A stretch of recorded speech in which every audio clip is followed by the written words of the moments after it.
everyone, my name is Liv and I am here from the Umbrella Project, ready to do a workshop with you all today. We're going to be focusing on how we're not really strangers and getting down to the basics of human connection and how we can use our umbrella skills, specifically authenticity, to help us connect with others in a really meaningful way. I'm the Community and Youth Ambassador here at the Umbrella Project, and I'm super excited to be connecting with you about this topic because it's something that I'm really passionate about. At Umbrella Project, we really aim to prioritize the well-being of students and to make sure that while they're building their own umbrellas, they're also reaching out and connecting with others too. When we have a community of umbrellas, we're often a lot stronger than if we were just working on our umbrella skills on our own. So we wanted to take the time to share an important message with you about how we can connect with others using our umbrellas. Over the past several years, we have experienced a lot of rain. This pandemic has made it really hard for students to connect with others and to build relationships that they may have started forming.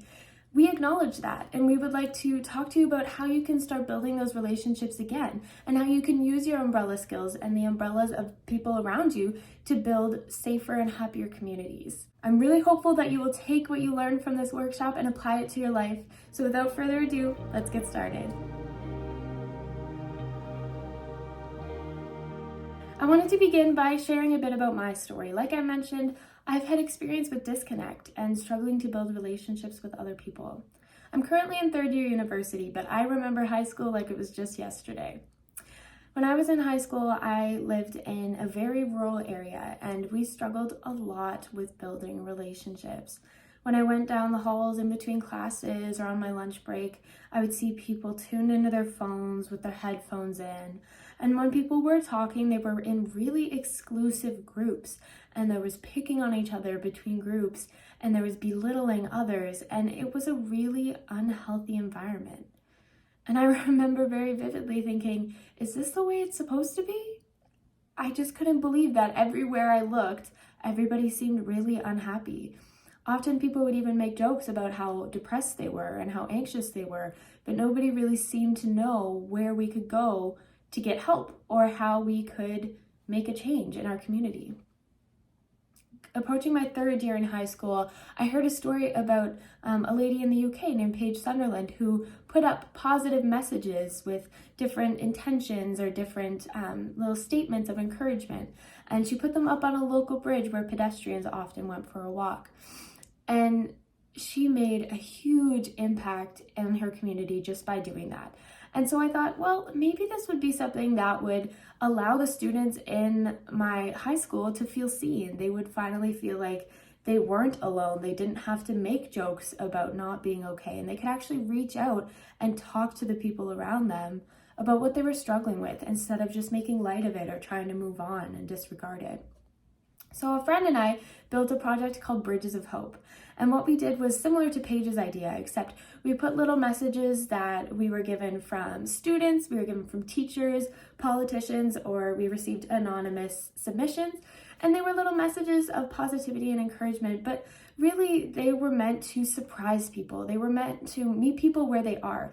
Oftentimes when people are going for a walk in the park, they're going to clear their minds or they're going to take some time for themselves. So we wanted to meet them when they were doing that and give them that little bit of motivation and encouragement.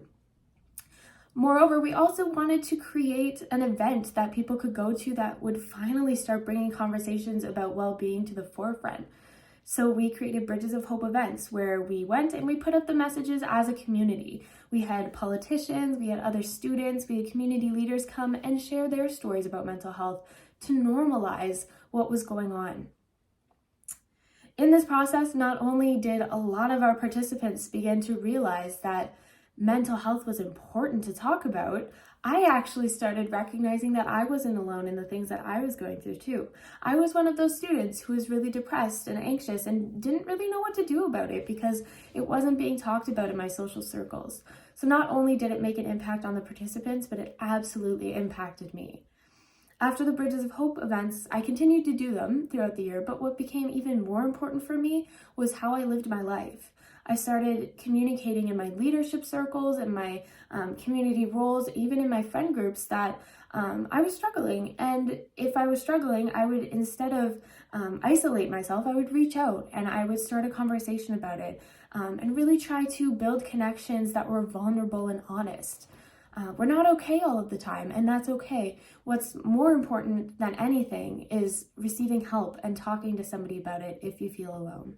What I wish I had known sooner is that authenticity and vulnerability when approaching conversations with others would change my life. And although I feel disappointed in some way that I didn't learn sooner, I do feel that it's my calling and that it's a purpose of mine to share with others, especially young folks, that you can be vulnerable and authentic with others. It feels uncomfortable and it takes some practice, of course, but I'm here to share how much it impacted my life and how much it can impact yours. Research on authenticity actually shows us that if we're being vulnerable with others and being ourselves, our well-being is positively impacted even if we're the only one doing it. This means that if you're the only one in your friend group to reach out to someone and say, I'm really struggling right now, and I would really love it if you and I could go for a walk and chat sometime. Being authentic and vulnerable with others can feel uncomfortable at first, but think of what you've been through the past few years. Although you were isolated from each other, this was a shared experience. When you are approaching conversations with others about what you may be struggling with or what you've been through in the past few years, it may be something that they resonate with. It may be something that they've experienced very similarly, or maybe you're going to approach it with them from a different perspective that may actually help them out on their own journey. One of the tools that I love to use when I'm trying to initiate conversations with others about what I'm going through, or maybe supporting them through something that they're struggling with too, are the 5 golden rules that were brought up by Jack.org. Jack.org is a national movement for youth mental health similar to what we do at the Umbrella Project, but they focus on different goals. But the 5 golden rules are a really great approach to knowing boundaries and knowing how to initiate conversations with others. So the first golden rule is to say what you see, and this is a great place to start conversations. Sometimes we can notice in people's behaviors before they actually tell us that they're struggling. And this is a great way to introduce a conversation where you may be worried about somebody and you want to check in to see how they're doing.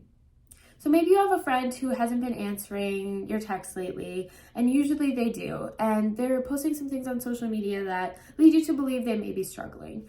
You could start this conversation by reaching out and saying, hey, I noticed that you haven't been answering my texts lately. I just wanted to reach out and make sure everything's okay. The next step is to make sure that they know you care. So even just as part of this first sentence, you could let them know, I'm here for you if you need anything, or I know it's kind of been a tough go lately, but I want you to know that I'm here if you want to talk or if you need somebody to listen. The next step is to hear them out. We don't want to initiate a conversation and not have the space for it. So make sure when you're talking to somebody, you're ready to be attentive and give a listening ear. It's important to show up as our authentic selves, and often that means being the best person for other people that we can be. So remember that when you're listening to somebody, you want to pay active attention to what they're saying and really try to be there to understand them and not assume that you know what they're going through before they tell you. Sometimes it's hard to be an active listener because we're so excited to share that we feel similar, or we would really like to share with this person what we're going through too. But imagine that the roles were reversed, and remember to keep in mind that you can listen to somebody's story and hear them out, and then also share what you've been going through afterwards. But it's really important to hear them out and make sure that you are being a supportive person for them before you share your story too. The fourth rule is to know your role. This is really important because if it comes to the point where somebody is struggling beyond what you believe that you can handle, it's important to connect them to support or to somebody who may be able to help them, who is a bit more advanced and knowledgeable on the subject. Keep in mind that you are just one person, and if you feel that they need professional help or somebody to talk to besides just you as a friend, it's important to connect them to it if they need it. If all they need is a listening ear, that's great too. But know that you have a limit, and that if you need to reach out to other people to help you and help this person, you can absolutely do that. There's no shame in reaching out for help.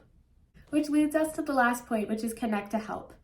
Maybe you're not connecting somebody to a service or a professional, but maybe you're connecting them to a solution. This is the part where you can get a bit creative with helping somebody to decide what would be best for them. You've done the work of listening to their story, and maybe that's all that they need. Maybe they don't need you to connect them to a solution. But if they would like that, then step them through some of the things that have worked for you when you've been struggling, or maybe come up with ideas that would benefit the both of you, that would also build your relationship. These 5 steps are a great way to approach having authentic conversations with others. These rules are there for you to rely on whenever you need them, and you can learn more about them at bethere.org and practice different scenarios where you might use these golden rules. When we're showing up authentically for ourselves in relationships with others, we have to be the best person that we can be, not only for us, but for the people around us. Being authentic sometimes means showing up when we're not feeling our best and being honest about that. Being truthful with the struggles that we're going through can be really freeing and can be really impactful to the relationships that we have with others. One tip that I'll give you if you're thinking of reaching out to somebody and being really authentic about what you're going through is to start small. Sometimes it's best to start with small talk or just initiating simple conversations with somebody to start building a foundation for a stronger relationship.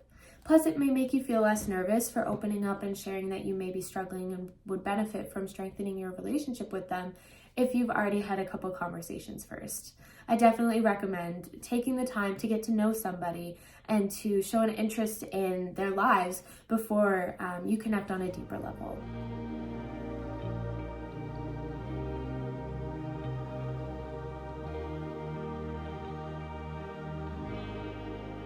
I really hope you're walking away from hearing my story and a bit about what we know about authenticity with the motivation to start changing your mindset about the relationships that you have with others.